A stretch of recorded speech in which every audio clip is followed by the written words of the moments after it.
In May 2024, Wayne County of Georgia, United States, experienced a very distressing tragedy. The body of an 8-year-old boy by name Noah Bush was found dead in a burrow pit in Jesup by the police search team. Noah's lifeless corpse was discovered after a thorough search that lasted for 11 long hours and involved a team of experts from the Glynn County Police K9, the EMA and Road Department. Nobody knew what led to the little boy's demise, and even though the sheriff's office had ruled out the incident as accidental, the boy's family didn't buy such an idea. "I want answers. I want to know what happened to him. I want to know who hurt him," said Demetrice Bush, mother of the deceased. Subsequent investigation would provide answers that left the whole community petrified. This is the twisted case of Noah Bush, the boy whose life was cut short by friends under mysterious circumstances. The identity of Noah's father is not publicly known, but his mother Demetrice Bush and elder sister Elijah McClinton have been actively seeking justice for the little boy. Noah grew up with his family in Wayne County, Georgia, and attended Jesup Elementary School, and then later James E. Bacon Elementary School at the time of his untimely death. He was described in glowing terms by his teacher, Gracie Yoder, as a boy with a bright future. Noah was an intelligent, kind, and loving child. His light was radiant, and his smile was infectious. He loved playing football, basketball, gaming, and giving out infinite hugs. He will be missed so much, and this loss will leave a hole in so many hearts. Unfortunately, that light was dimmed too soon at the young age of 8. In the afternoon of May 15, 2024, Noah Bush left home with two of his best friends, an 11-year-old boy and a 10-year-old boy whose names have been concealed. The three friends appeared to have gone to a favorite spot at the Mill Creek Circle area of Wayne County to play and have fun as usual. Noah's family cared less as they thought he was safe with his friends and it wasn't the first time he'd been out with the lads. But all that changed when Noah didn't return home as expected. After waiting patiently for hours without a trace of their precious son, they became seriously worried and started searching for him in the neighborhood. Fear gripped them as they searched and asked around but couldn't find Noah. Prompted by this distressing situation, they went to the Wayne County's Sheriff's Office to report his disappearance. By this time, it was 10 minutes after 9 in the evening. Exactly 12 minutes after the Sheriff's Office got wind of Noah's disappearance, the first deputy of Wayne County arrived at the scene.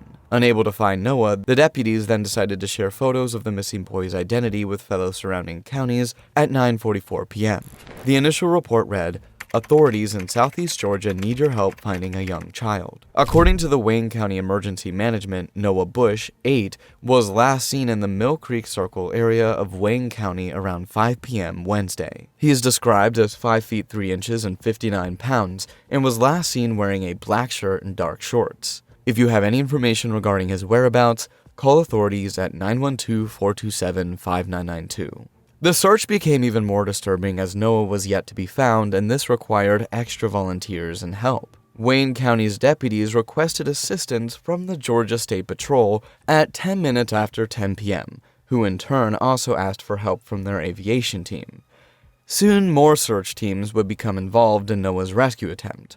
One of them was the Glynn County K9 unit, who received a distress call that sprung them into action by 10:49 p.m. Authorities searched a family member's Glynn County home and a location in Jesup, but the child was not found at either location. The search continued throughout the night until a pair of shoes belonging to a child was found by the Glynn County K9 unit near a body of water around 12:30 a.m. the next day, Thursday, May 16, 2024. Noah Bush's family confirmed the shoes as belonging to him, and even though bare footprints were also discovered, the little boy was nowhere to be found. In the morning of Thursday, May 16th, there were more volunteers from the Georgia Department of Natural Resources and the U.S. Fort Stewart, which sent a Black Hawk helicopter to assist in the rescue operation. The rescue team decided to stop at the spot where Noah's shoes and bare footprints had been found to do a more thorough examination of the area. The body of water at the location was their main spotlight. Rescuers made their first attempt at entering the water around 3:04 a.m., but they soon changed their minds and decided to use a pump to drain the waterway. But the pump malfunctioned and they had no other option than to abandon it and dive in. So, a combined effort of rescuers from the Sheriff's Office and Wayne County Road Department went into the water around 8 a.m. and found Bush's body within 15 minutes. 2 hours later, at around 10:30 a.m., the Wayne County Sheriff's Office released a statement saying that Noah had been located, but offered no other details as to where they found him.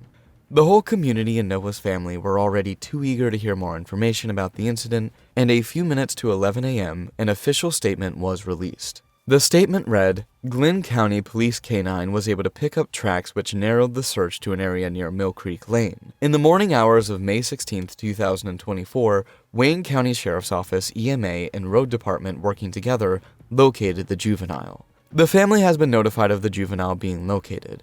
This case is still under investigation. If you have any information concerning this case, Sheriff Mosley asked you to contact Detective Crane at 912-427-5970 or to remain anonymous at 912-427-5993. Later on at 12:49 p.m., authorities confirmed Noah's body was found at 8:30 a.m. that Thursday morning in the Burrow Pit in Wayne County after he apparently drowned. Meanwhile, while officers and volunteers were putting in a lot of effort to find Noah, a lot of false information was being spread around the community. This angered the sheriff's office, which spoke out against these people spreading false rumors about Noah Bush's disappearance on social media. The spread of false information has diverted resources needed for this case, the office said in a Facebook post. Aside from that, the sheriff's office also denied allegations about a second missing person that was found during the search. The detective on call for that night was at the scene the whole night, and 5 more detectives came to the scene the next day. A video claiming to show where the child was found is also false, the office said, adding that the child was found in a different location than the one shown in the video. Meanwhile, a GoFundMe account was opened for Noah by his former teacher Gracie Yoder, and people donated over $7,000 in its first few days. In the midst of all the unfolding drama, the Wayne County school system released a statement on Friday, May 17, 2024, concerning the incident. It read, "It is with deep sadness that the Wayne County School System family acknowledges the death of James E. Bacon Elementary School's second-grade student, Noah Bush." Noah had also formerly been a student at Jesup Elementary School. Having been a Bacon Bee for several years, Noah's passing will certainly have a significant impact on students and staff members at that school.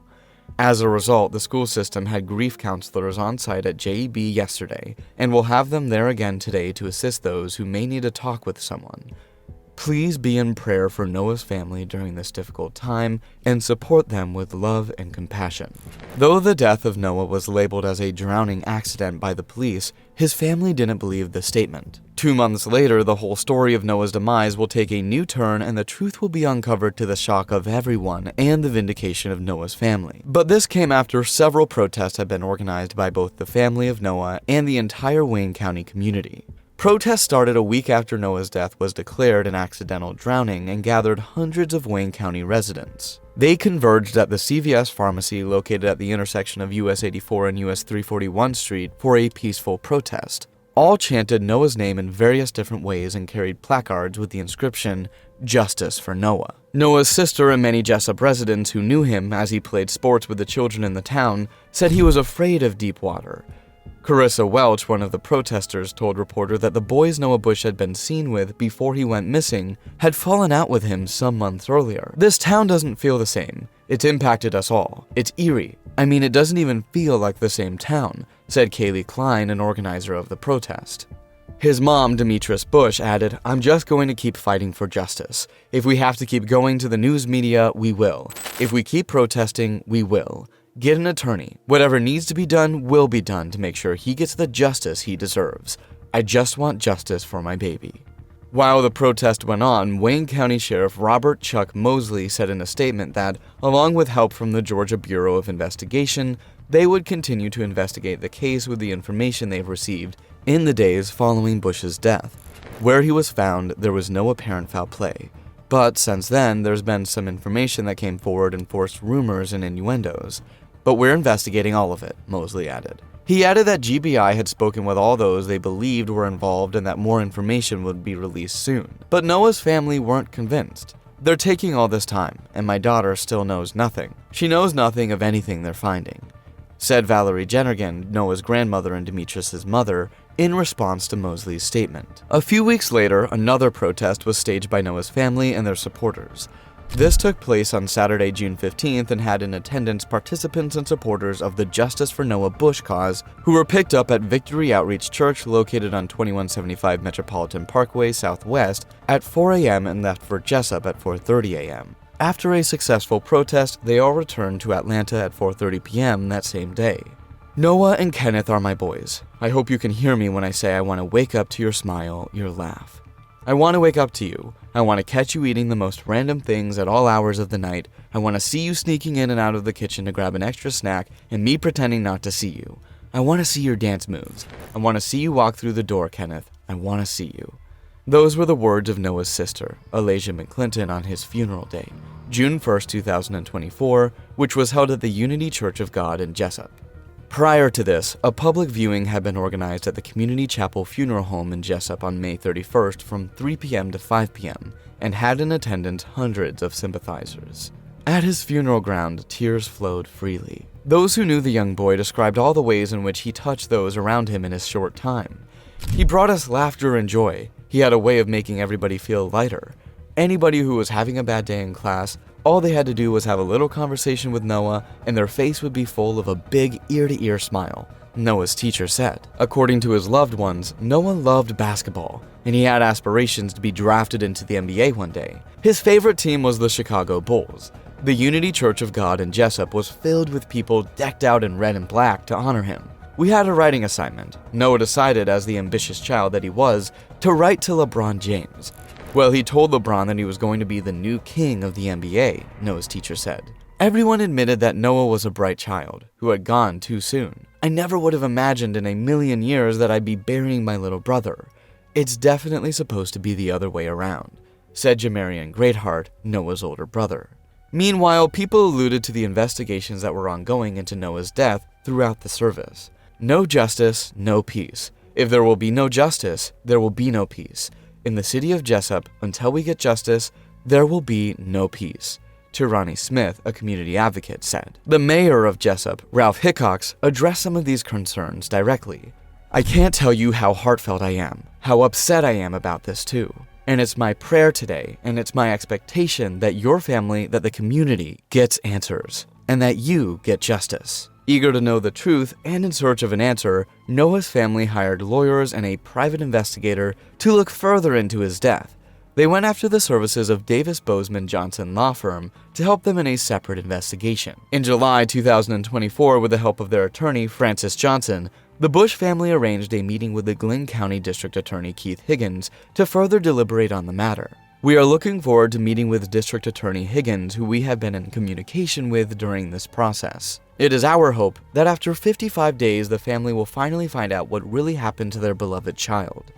Justice requires accountability. Prior to this, the Wayne County Sheriff's Office had requested the Georgia Bureau of Investigation to assist them in investigating the case. A statement released by the Georgia Bureau of Investigation read, "The Wayne County Sheriff's Office has asked the GBI to assist in a limited investigative capacity. By state law, the Sheriff's Office would have to make a request for the GBI to investigate before we could proceed further. Following all necessary procedures, GBI swung into action and interviewed many children, including those who were with Noah the last time he was seen alive. However, it was through the efforts of the private lawyers that the truth surrounding Noah's death was uncovered. On Wednesday, July 10, 2024, the Bush family attorney, Francis Johnson, announced Noah's loved ones were right. They were right when they said Noah did not drown and his death was suspicious. Noah had, in fact, been killed. Francis Johnson said, "The story they were told 55 days ago was the story that their son accidentally drowned.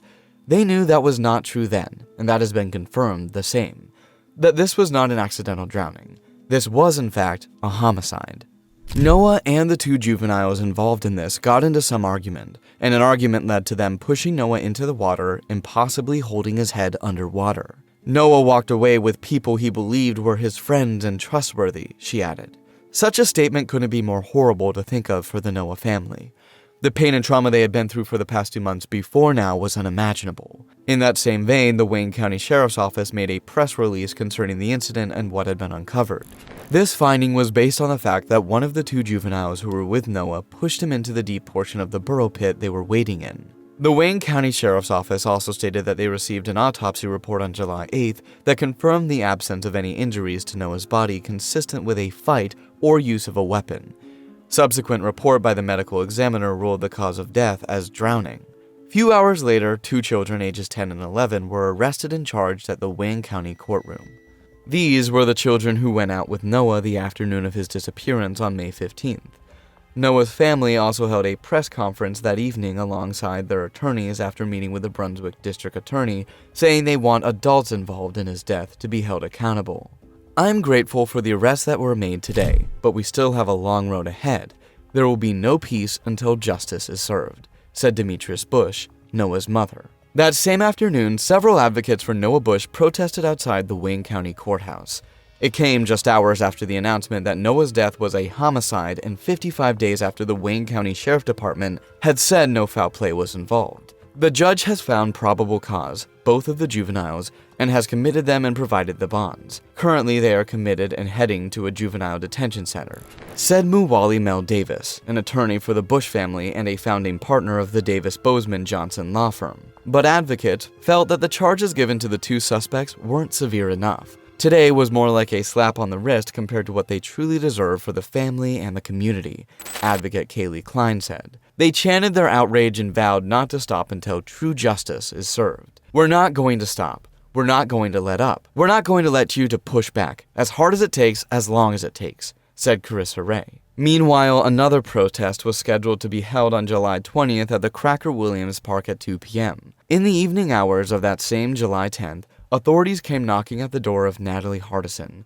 35-year-old mother of one of the 2 arrested boys, and took her away on 3 charges of providing false statements, probation violation, and mandatory education for children between ages 6 and 16, a statute that holds parents responsible for mandatory education for children in that age range. Chief Deputy Mike Hargrove of the Wayne County Sheriff's Office said Hardison had lied about her whereabouts at one point during the investigation and has remained jailed since her arrest, according to the Sheriff's Office website.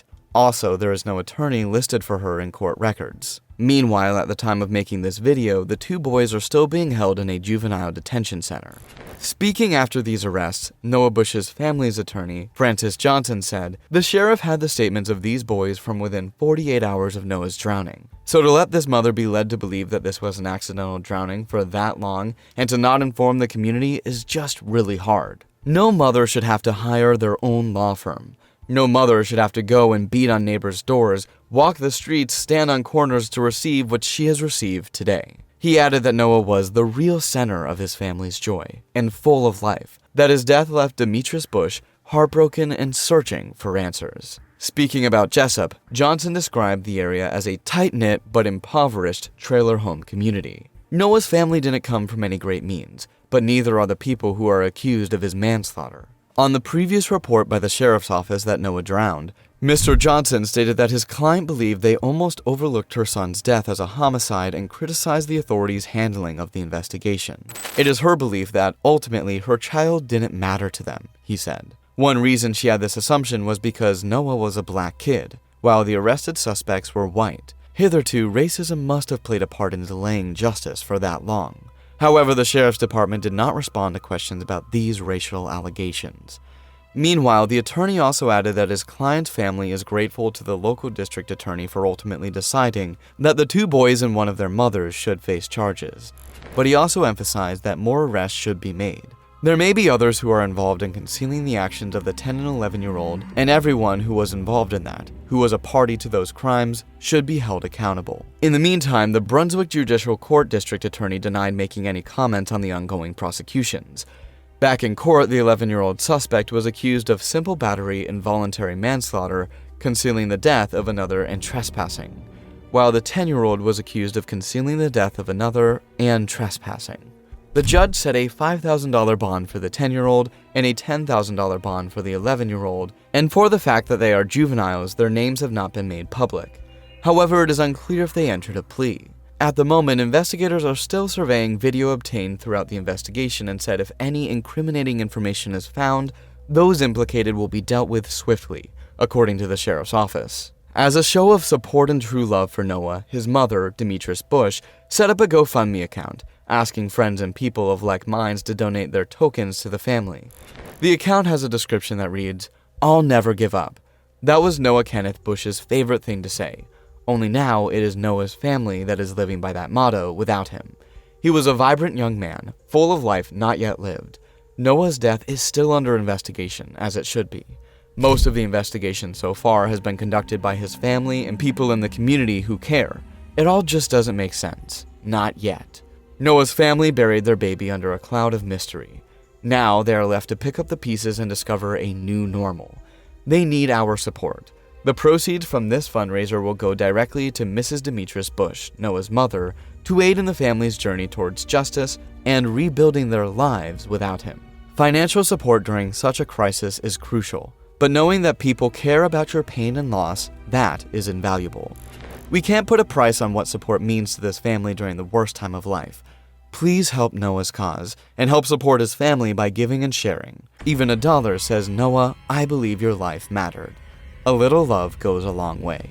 A lot of donations has since then been made, and the $100,000 goal already had thousands of dollars donated in the first week. As we bring this video to a conclusion, it is saddening that the life of a very young, promising lad had to be cut short in very mysterious circumstances, leaving his family seeking justice for several months. We do hope and pray that his family remains strong and able to cope with the beautiful memories he left behind. That's where we call it a wrap for today. Thank you for staying with us throughout, and don't forget to like, share, and subscribe to our channel. See you soon.